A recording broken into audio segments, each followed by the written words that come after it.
House rules are rules that are specific to your local game group, or maybe even certain scenarios that try to enhance the game, at least within your own area.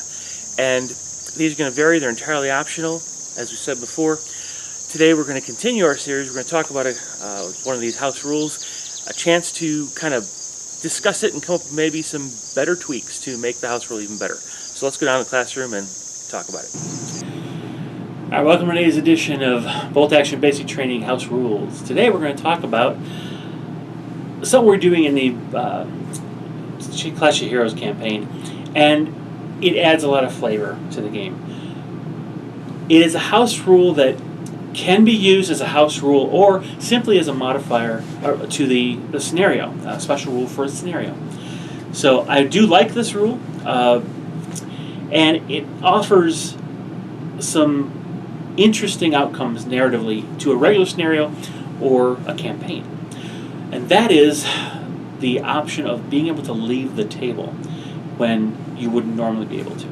So, some scenarios like envelopment or double envelopment, your goal is to get off the other player's table edge. That's the only time you can leave the table. Or if you're playing I keep calling it Relic, the top secret mission, getting the top secret information off the table, you have to leave the table, right? Those are the only scenarios where that can happen.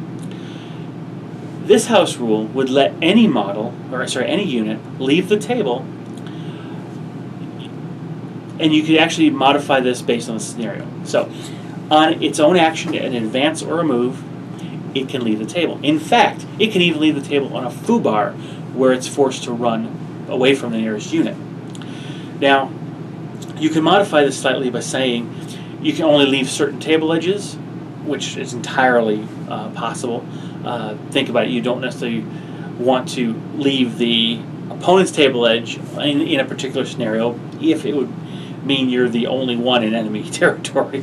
So you might want to limit it and say you can't leave off the opponent's table edge, but you can leave off of your table edge or the two sides.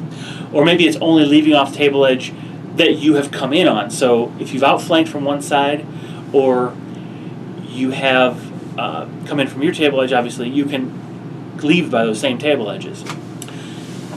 So that's, you can set that up. But either way, the rule basically is that anytime you feel like you want to, you can move a unit off the table. Now what this does is two things. It removes the dice from the game.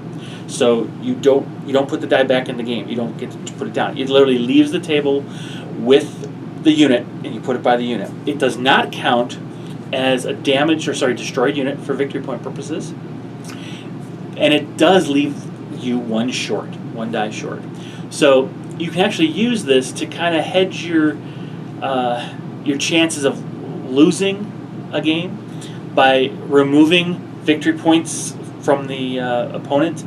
If you got a unit of 2 guys left, and they're likely going to get wiped off the table, having them retreat, run away, denies that opponent the victory points for taking out the unit, and it also denies you the option of using that unit for scoring something. So it kind of balances, and it can kind of force a draw, whereas the opponent could have won had that unit stayed on the table. Just another tactical approach. And where this really comes into play, and one of the reasons we really like this rule, is in campaign games. Because in campaign games, where you actually have to worry about the number of points you have in your force, assuming casualties are removed from your force. Trying to spare those units as much as you can actually matters. And so this is the perfect way to do that, is allow a unit to remove itself from the table. You save the points, you preserve them in your unit army, right? And you don't lose them and have to pay for them again with reinforcements. Very good use of this rule. The most exciting aspect of this rule is in the foobar, especially for vehicles. When a vehicle is, makes a foobar and has to run away, it's going to run full speed toward the table edge. I should say toward the table edge, but away from the nearest unit, and that might take it right off the table. Normally it would stop at the edge, but it could easily go away. Or, we've found this to be a lot of fun, again, narratively, a vehicle that's close to the table edge that goes down because it failed an order test has to back up half its advance move, half its movement rate. So usually that's 4.5 inches, maybe 6 if it's wheeled. That could take it right off the table. So if the model goes down and has to back up 6 or 4.5 inches, and that takes it off the table, it's out of the game. And so this is kind of interesting because you don't want it to leave, but it does leave, and that may put you at a disadvantage because now your quote big gun or your worse, your transport that had some key unit, it leaves the table. That's interesting. That can throw some neat twists into your tactical situation that you may need to account for. Again, it's a house rule. Okay, it offers some real neat narrative twists to the game that are often unexpected, and sometimes you can put your opponent in a position where this could almost be forced. Like put enough pins on a vehicle to make the opponent choose a rally instead of that attempt to activate, because a rally order is much, much less likely to fail, resulting in leaving, than trying to make some other test to potentially leave the leave the area of a potential HE round, indirect fire.